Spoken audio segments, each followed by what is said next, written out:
Welcome back to Around the World with Dane Waters, and I appreciate the opportunity to talk to Wanja about the environment because it's one of those issues that we don't talk a lot about. But once again, what's happening in Venezuela is an environmental issue as much as it is anything else, other than just a naked power grab. But I was honored to have recorded a conversation earlier with Donald Ramotar, who's the former president of Guyana, which sits next to Venezuela, which is having a lot of issues itself with Venezuela. So let's take a listen to that clip and then we'll talk after that. Thank you. Back to Around the World with Dane Waters. I'm here with my good friend, distinguished former president of Guyana, Donald Ramotar. Welcome to the show, sir. How are you? I'm fine. How are you? All the best for the new year.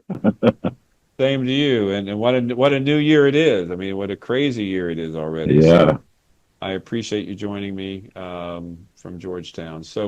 So let's just talk about what's happening in Venezuela. Let's just kind of give the audience your take, your overall take about what happened and what your thoughts are on it. Well, I think what's happened is very unfortunate, and it's driven us back to the whole gunboat diplomacy type of stuff. That was something we hoped was in our past, but it looks that it's very much here with us. What has happened against the Venezuelan people and the government there is it's totally against all international law, all norms of civilized behavior. I think they've been thrown out the window to capture Venezuela, and President Trump is making no, he's not disguising his motives in any way. He very clearly said he wants the oil. He wants the oil. I think there's two things that stands out very clearly from the American action. They want the natural resources of the region, and they want to try to get rid of China from the region because they feel that China is influence is growing in the region with the amount of projects that China has in the region. The difference is that China is coming in with projects to help people on what they want, what the nations need. But under President Trump, the United States will come in with military to take what they want. Yeah, I know. I remember once, when I was down there in Guyana and we were chatting, we were talking about, if I remember correctly, why, why do countries take support from Russia and China and places like this? And you said to me, paraphrasing, is that because they provide doctors, they provide teachers, they provide people that help, whereas you're talking about America is not doing that. America is, trying to take in this case. And I think that's very important for the audience to understand is that with the dismantling of USAID in the United States that was providing support to certain countries, now that is gone. So more and more countries around the world are having to turn to Russia, China, and some other countries for support. And it's understandable. I mean, if you're a leader of a country, you've got to provide for your people. And so I understand that that's what's happening. But talk to us a little bit about Guyana's relationship with Venezuela. I mean, it's kind of been tested in the last couple of years, hasn't it? Yeah, it hasn't been good for the last since I came out of government in 2015. The relationship began to go down. Not with our government at first. It began with the PNC APNU government that took over from me. They took a kind of a position to Venezuela that actually what happened, I believe, was Venezuela was flying a weekly flight to Guyana when I was president, and they were not paying the landing charges. And my technical people were telling me that, but I was telling them, no, don't stop the flight. Keep writing and asking them, reminding them that they owe us money, but don't stop the flight because I thought it was beneficial for both sides. They were bringing people who were spending money here in our hotels, and it was not a total loss, put it that way. So I was saying that, and it's also because of our border issues that we had. I thought it was a good way to have people to people relationship to kind of ease that kind of emotional aspect when you come to talk about border issues. So I never stopped it.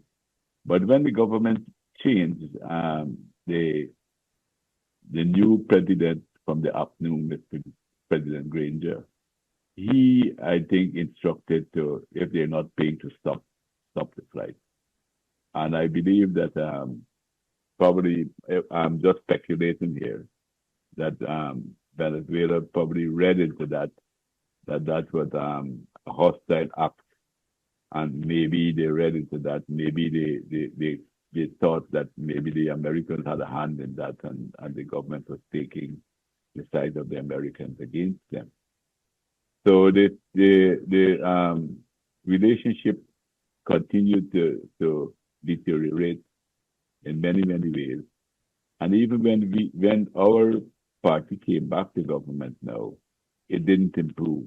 Venezuela continued to take a pretty a worse position on the border issue than when I was there.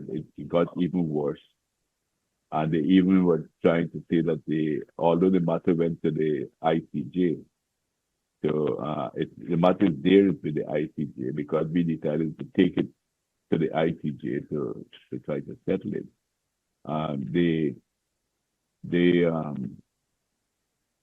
They continued to claim Essequibo, and even went so far to say that they were going to appoint a governor for Essequibo and so forth. So the situation continued to deteriorate, and and up to now, it's not good at all.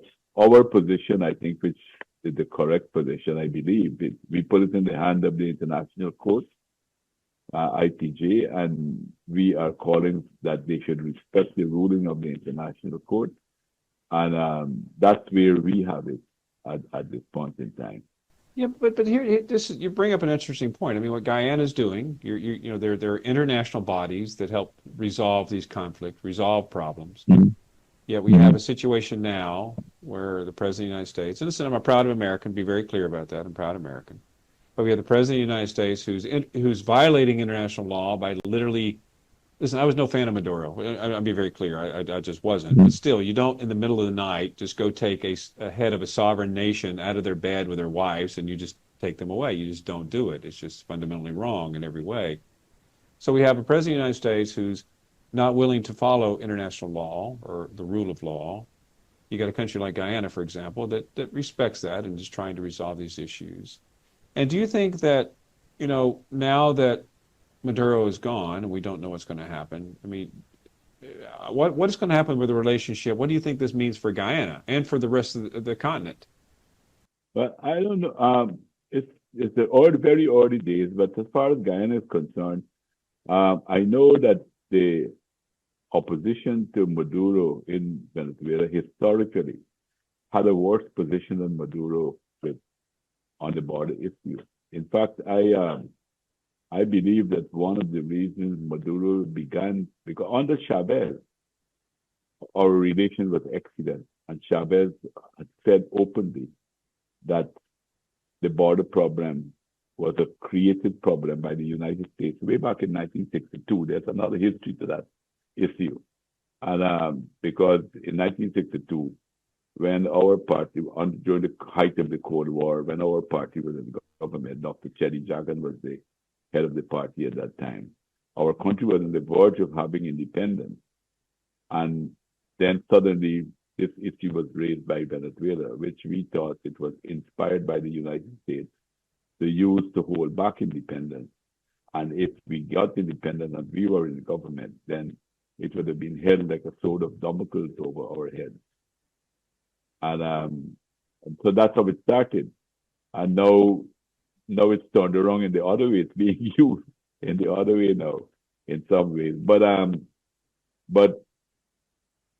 I don't know. I am not confident that the situation will improve because if we know what is Maduro's position and we know what is the opposition position, which is the same thing. Um, so it's left to be seen what these changes will bring.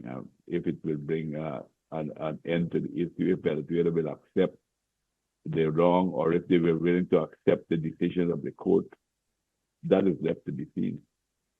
Well, you touched on it in the beginning of this discussion. I mean, Donald Trump, President Trump wants to, I mean, he talks about what his motivation is for taking action in Venezuela. I mean, as we've seen around the world, I mean, he's after natural resources. I mean, that's just a reality. Look at the agreement he reached in Ukraine, some of the other countries he's looking at taking action in, whether it's Nigeria. I believe he's looking to try to take control of some of their natural resources in exchange for helping with them with their terrorist issues.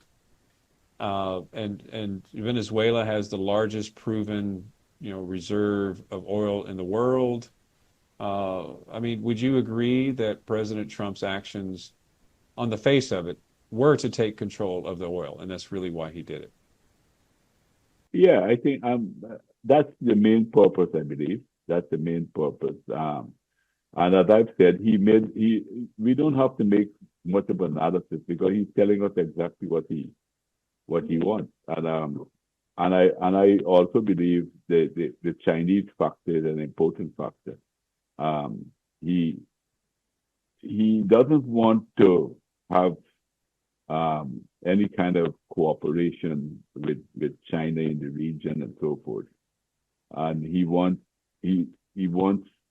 not doesn't want China's influence to improve. And I think the American administration, they're seeing that Chinese approach, which is one of to use their own term, which is they call it the win-win approach, where they're not doing it for free, their money, but it is benefiting the country, the infrastructure that they're building in various countries. It's helping international trade. It's helping the countries to progress because I believe they have a different kind of philosophy for their development that if another country can develop and have resources to trade, it's better for them. And they have people to trade with. But I think the U.S. position is they want to control the natural resources. And they're not so much interested in developing anything else other than to do whatever natural resource the country got, that they come in and get their big companies to come and invest and control that. That is what they want to do it unimpeded without any competition. Yeah. Well, what's interesting is that, you know, a lot of people didn't like Maduro globally because they believe that he stole the last election, that he has pushed down democracy, and that the quote unquote democratically elected government from the last election was not installed. And so, usually, when the United States gets involved in some of these things, I mean, we can look at Panama and some other examples, is that we have the President of the United States talking about the importance of protecting democracy, protecting freedom. Yet, what I find striking, honestly, is that the President of the U.S. and the State Department are not doing anything to actively try to work with the supposed democratically elected government that's in exile, and instead are trying to just, democracy doesn't seem to be an important factor for them. Which once again points out to me that it's just a blind attempt to take the natural resources. But Guyana now has oil, access to a lot of oil. What is the current relationship between Guyana and the United States? Is it a positive relationship? Very excellent relationship. Very, very. In fact, the United States have, that is one way we should be, all of us should be happy about. The United States has said openly that they oppose Venezuela's claim on the territory, and if Venezuela have any aggression, they said openly that they will come to our defense, to help with our defense.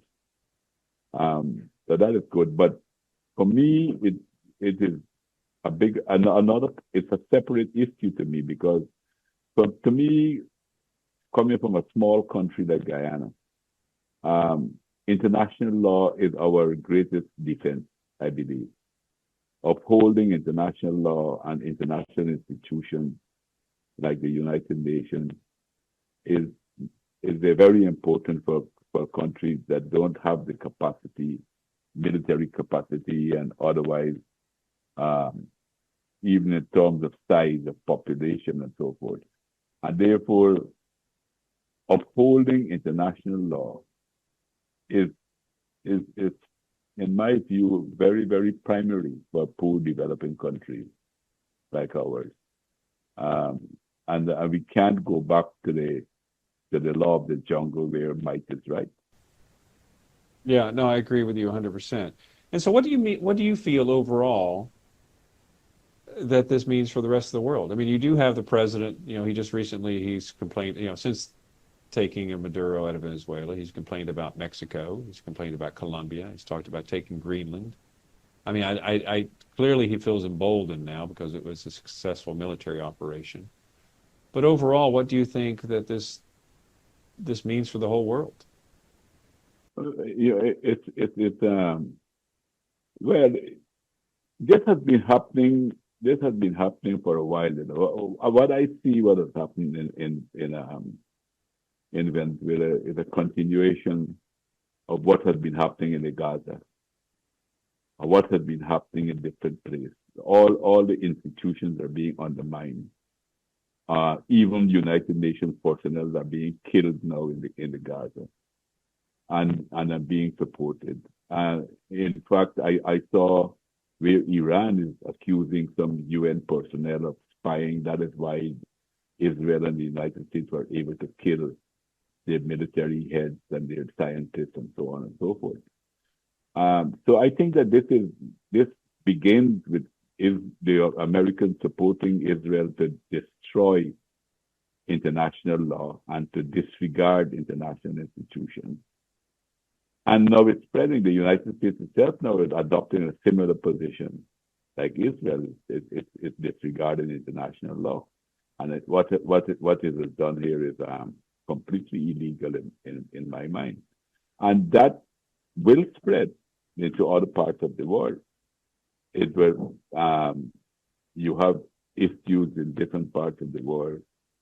Other countries will say, well, if there's no regulations anymore, no laws, no institutions that can stop us, then maybe we will do the same thing as well.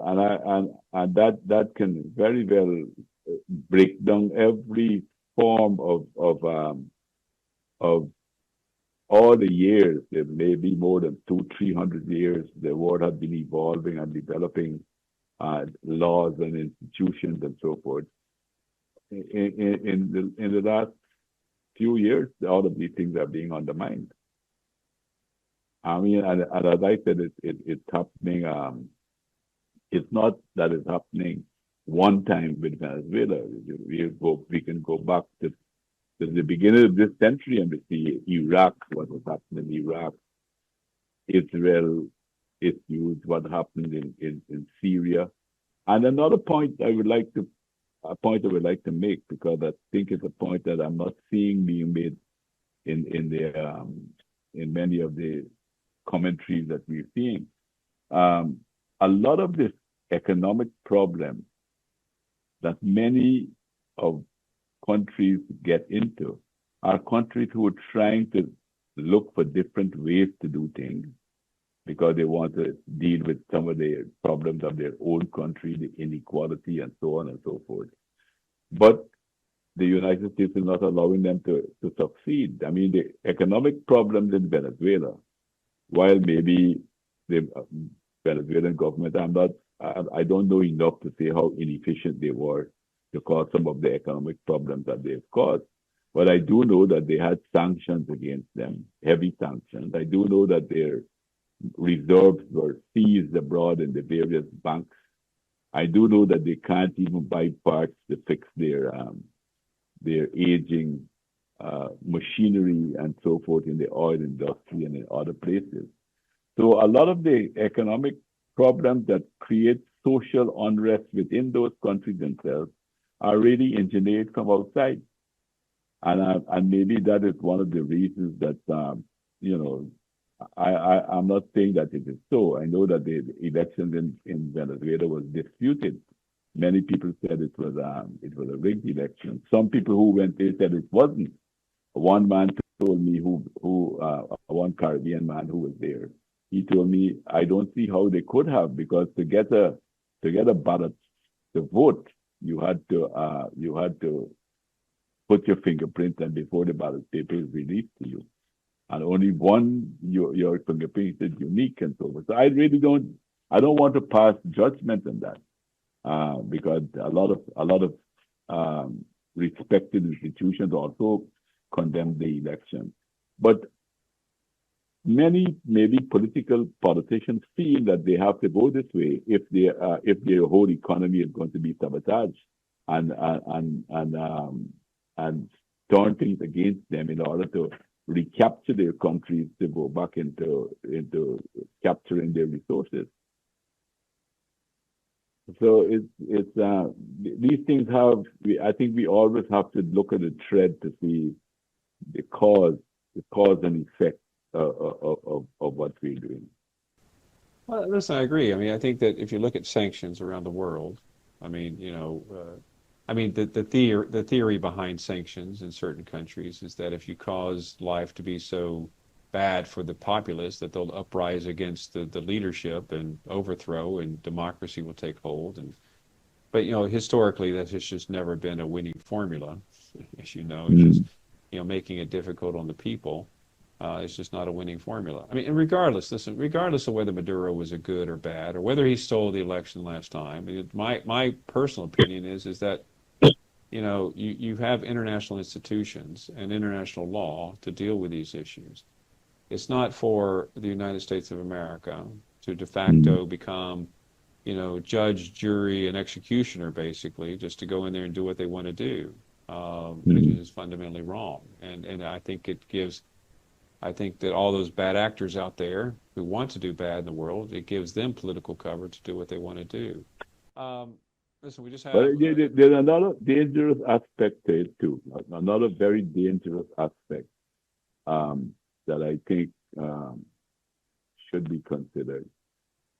Countries, not necessarily very poor countries, and the most backward of countries, but medium-sized developed countries, respectable countries, and so forth. How would they be reading this? How do they see their sovereignty protected? The only way to protect your sovereignty is to acquire nuclear weapons. Is that the only thing and then where will that lead to? Instead of us fighting to have disarmament and getting rid of these weapons that are so dangerous that can destroy our whole world, we can very well end up with a proliferation of these things.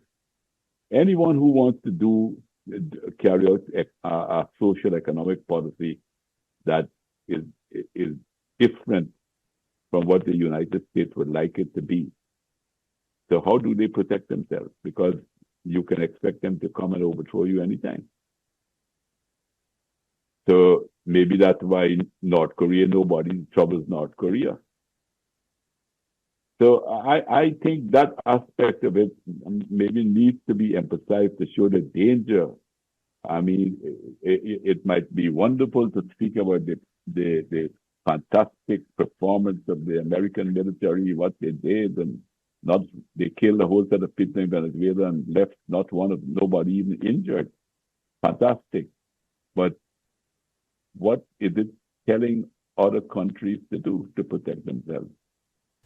I think that's a very, very important point to make. I mean, you look at, I think we all want to live in a world that's free of nuclear arms and free of violence and free of these types of threats. But you're right. I mean, what President Trump and this administration, and honestly previous administrations have done, is shown that the only way to win or to be strong is to have a strong military. And so you're right. I think that you're going to see an arms race. Listen, I have a very good friend who's an arms dealer, And he says business has never been better. You got people around the Yeah. world buying arms left, right, and center. And then countries like Guyana, for example, you're right. I mean, it's a country of roughly, what, 700,000 people. It's not that big. You know, you don't have the GDP necessary to create a large military. So what happens? That makes you vulnerable to your neighbors. It really does. And other countries as well. And so for there to be peace, global peace, the amount of military needs to reduce, not grow. And I think you're spot on, and it's an important point to make, that this just makes it very clear that countries need to increase their military versus trying to live in harmony with their neighbors.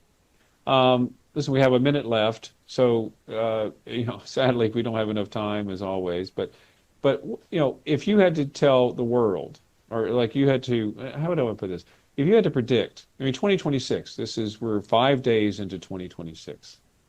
Um, we're less than a year into the Trump administration. What do you think about 2026? I mean, do you think this will be a good or a bad year for the world? Well, uh, sadly, I think it's going to be a rough year for the world because the relationship with the United States and Israel is a very strange kind of relationship. Sometimes I wonder if Israel is in charge or if the United States is in charge. Who is the more important partner? Sometimes I wonder.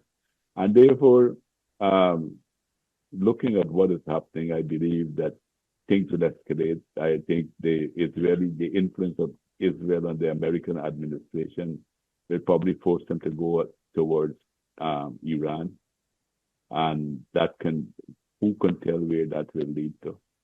Um, and other areas too. And I see also what America used to be admired for was for freedom of speech. I remember so many jokes about other countries don't having freedom of speech, but how you can say you can go in front of the White House and curse the American president, you have that right. All of that is going through the window now.